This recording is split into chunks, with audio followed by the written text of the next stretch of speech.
Hey, I've got my adventuring hat on because I've been reading a completed story. Yes, in one of our sessions.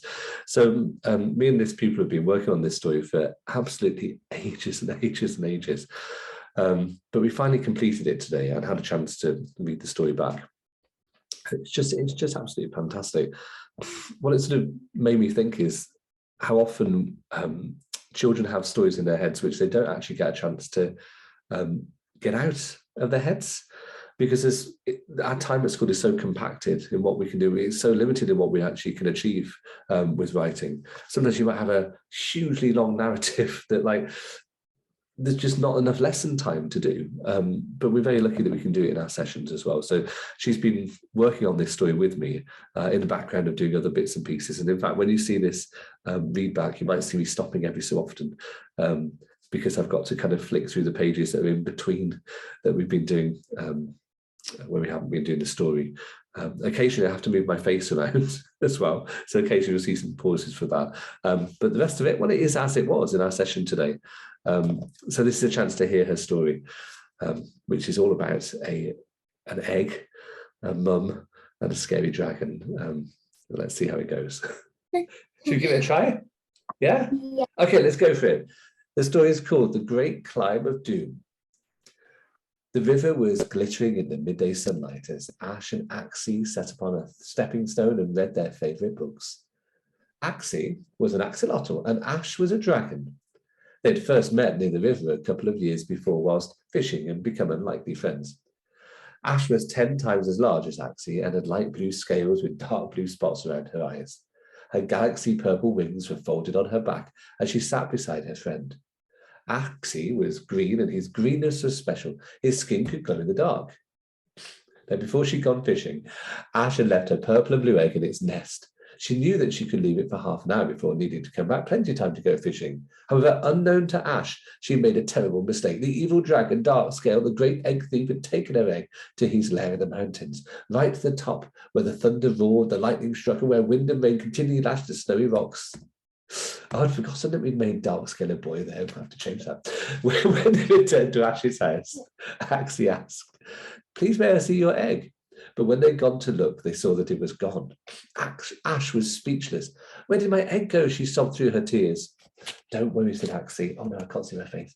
"Don't worry," said Axie. And asked my underwater friends for help as he zoomed off into the river at lightning speed.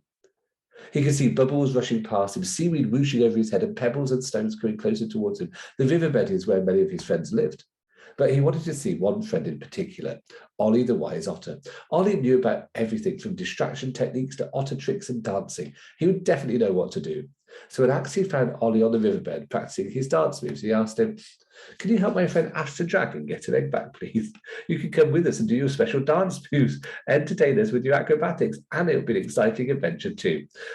Ollie thought about this for a moment and replied, "Yes, I'll come and help your friend Ash to get her dragon egg back. Of course I will. And perhaps you could help me put on an acrobatic show. I've been looking for people to help me to do one of those for such a long time, and everyone else has said it sounds too complicated. After this sort of adventure, I think it might seem easy." So Axie and Ollie swam quickly to the surface and saw Ash looking for clues in the sand. Now, after Axie told Ash about how Ollie was going to help them, the three of them packed their bags. I have to keep moving my face around. Packed their bags and headed off towards the Mystic Mountains. First, they had to pass through the Magical Meadows. They were called the Magical Meadows because they glowed and the many flowers would rise up from the soil and float in the air if anyone walked through them. It sounds lovely, doesn't it, so far? I'm really pleased with this. By now it was dark, and as they walked, they could see flowers amongst the grass shining in different colours. They had petals like gold shining on the darkness of the night. But as the friends walked through them, they watched the flowers burst. Clouds of what looked like little embers seemed to float from them and up towards the sky. Some of these covered Ash like glowing dust. Each glowing bright flower disappeared once they reached the clouds with a whooshing sound into a mysterious place where spirits went. Dark trees lay in the distance, their dim green leaves blowing in the wind and their whole shape moving as if they were alive, like candles blown out on a birthday cake, shuddering flames or dancing gas. Dark and light green patches of grass were lying amongst the flowers, standing still and silent as if they were allowing the flowers to grow around them. They held some mysterious power, as if they were spirits themselves watching those who passed through. They walked for an hour through this magical world before they were so exhausted that they curled up in, just moving our faces again, that they curled up in the roots of a mysterious tree and fell fast asleep. When they awoke, it was morning. The meadows were bright in the sunshine and flowers seemed to shine yellow and blue. Ahead of them was the edge of the meadows, and beyond that, the mountains.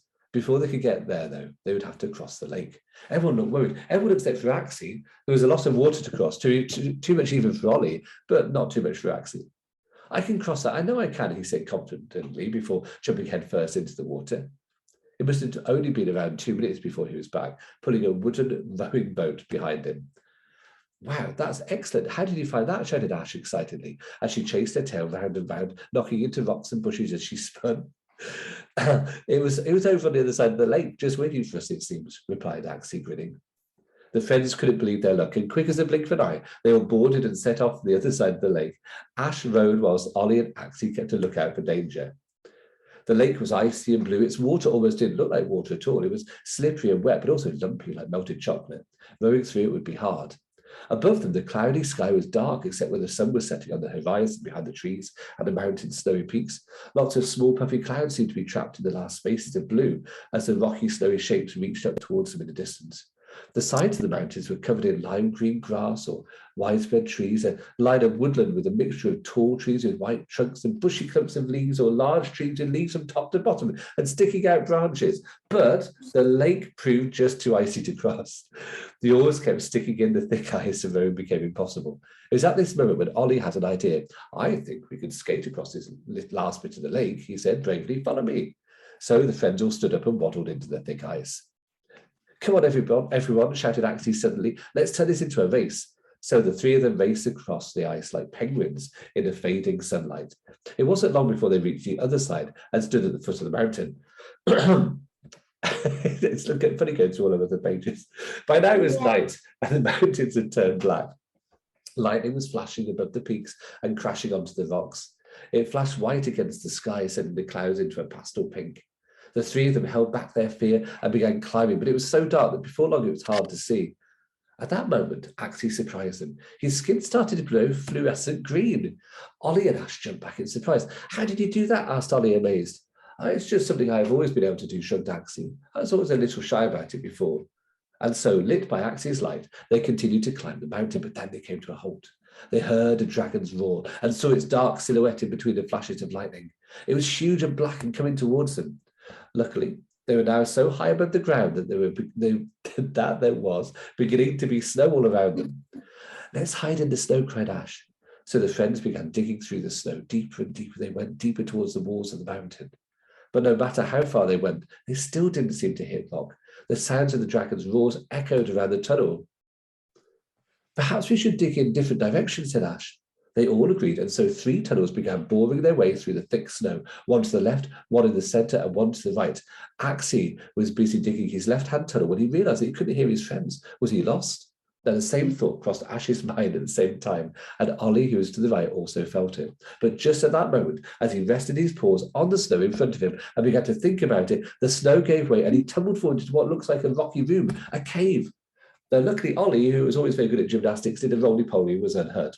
When he opened his eyes, he could see a pink glow coming from the distance, so he called out to the others. When they retraced their steps and found their way to him, they couldn't believe their eyes. The pink light glowed brighter as they got nearer until all the rocks around them were a beautiful fuchsia colour. In the centre of all this colour was an egg, a beautiful pink egg with patches of red sat in front of them. Ash looked at it and then looked again. The patterns on it were identical to her own egg, the one that the dragon had stolen, but these colours were so different. Ash wondered why its colours had changed. It was at this moment when Axie spoke. I think that your egg changed colour because of love. Well, what do you mean, replied Ash, and Axie went on. The dragon who took it wasn't its true mother. She didn't take it because she loved it. She took it because she wanted it as a trophy. Only a true mother's love can keep a dragon's egg the colour it's supposed to be. Oh, that is good, that bit. At this moment, they heard a voice. It was a bad dragon, Dark Scale. Dum, dum, dum. If you're thinking of escaping with my egg, then think again. There is only one way out of that tunnel you're in, and it's back towards my fiery breath. Now the friends all looked at each other. How are they going to escape from this? Suddenly, Ollie spotted a crack in the back of the cave. Perhaps there was a way to escape after all. Now, in the blink of an eye, they knew what to do. One by one, the friends bundled into the tunnel. First Axie, who was glowing so that they could find their way. Then Ollie, and last of all, Ash with her egg. They crawled forward, Axie glowing far ahead of them, and Ollie making the tunnel bigger with his paws so that Ash and the egg could fit through until they saw daylight glowing in the distance. A way out. So one by one, they crawled through into the daylight and found themselves behind Darkscale. Her tail was swishing back and forth as she tried to catch a glimpse of them in the tunnel. What are we going to do now? Whispered Axie nervously. It will take an age to get back down the mountain, and she's bound to catch us. It was at this moment when Ash made the bravest suggestion of her life. I will fly us down, she said. The others looked surprised. Ash had never flown as far as that before. They exchanged worried glances. Don't do it, piped up Holly. The other dragon's too fast. She'll catch you. Ash looked over the edge. She could see the mountainside they climbed, the lake they rode across, and the Magical Meadows far into the distance. Furthest away of all was the river where they met Ollie and the place where the adventure had begun. Could she take this one final step and finish their journey? Ash felt nervous but excited. So with Axie and Ollie holding onto her spikes and with her egg in her arms, Ash took one step and then another until she could feel nothing beneath her feet, only air. She was flying, or at least hovering slowly down the side of the mountain. The dragon hadn't seen a thing and was still stuck watching the empty cave that they left behind. With pride and love in her heart, Ash looked down at the small pink egg in her hands, except it was no longer pink. It had changed back to purple and blue. She remembered Axie's words. Only a true mother's love can keep a dragon egg the colour it's supposed to be. And Ash knew then that it must be true. And that's the end. Yeah, sounds so good.